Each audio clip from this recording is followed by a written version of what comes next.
আপনারা যদি আমার সঙ্গে থাকেন, 300 এমপির বিরুদ্ধে যেমন একলা আমি যথেষ্ট ছিলাম, আপনাদের 5 লক্ষ ভোটারের পক্ষে ইনশাল্লাহ আমি একাই যথেষ্ট।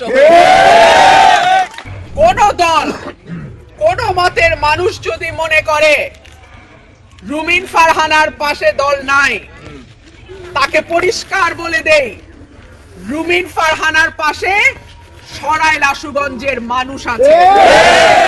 রুমিন ফারহানার উপরে তার বাবা মা মুরব্বীদের দোয়া আছে। সর্বোপরি যেহেতু আমি সত্যের পথে আছি, সর্বোপরি সৃষ্টিকর্তার সাহায্য রুমিন ফারহানার সাথে আছে।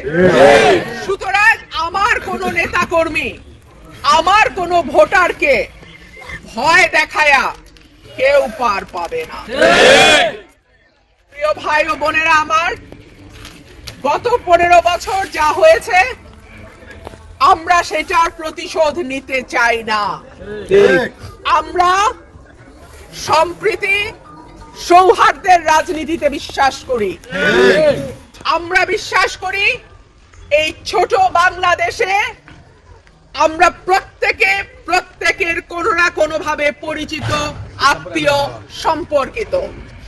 সুতরাং আসুন আগামীর যে বাংলাদেশ, সেটা আমরা দল মত ভিন্ন হতে পারে, তাতে কিছু যায় আসে না, কিন্তু একটা সুন্দর বাংলাদেশের স্বপ্ন আমরা সবাই দেখি।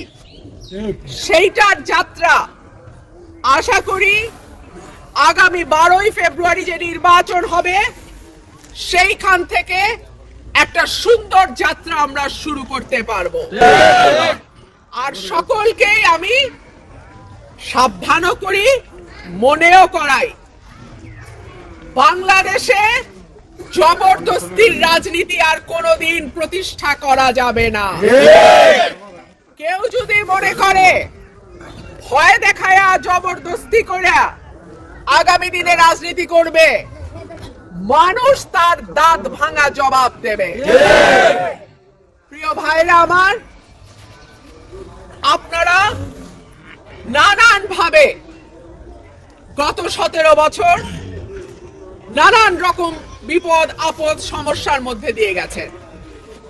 আগামীতে যারাই সরকার গঠন করুক না কেন, আমি যদি এই এলাকার এমপি হতে পারি আপনাদের ভোটে, আপনাদের প্রত্যেকের সমস্যা হবে আমার সমস্যা।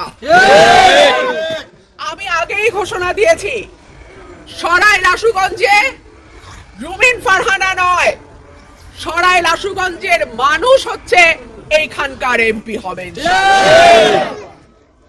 আপনাদের ভোট, আপনাদের সমর্থন, আপনাদের দোয়া এবং আপনারা যদি আমার সঙ্গে থাকেন, 300 এমপির বিরুদ্ধে যেমন একলা আমি যথেষ্ট ছিলাম, আপনাদের 5 লক্ষ ভোটারের পক্ষে ইনশাল্লাহ আমি একাই যথেষ্ট।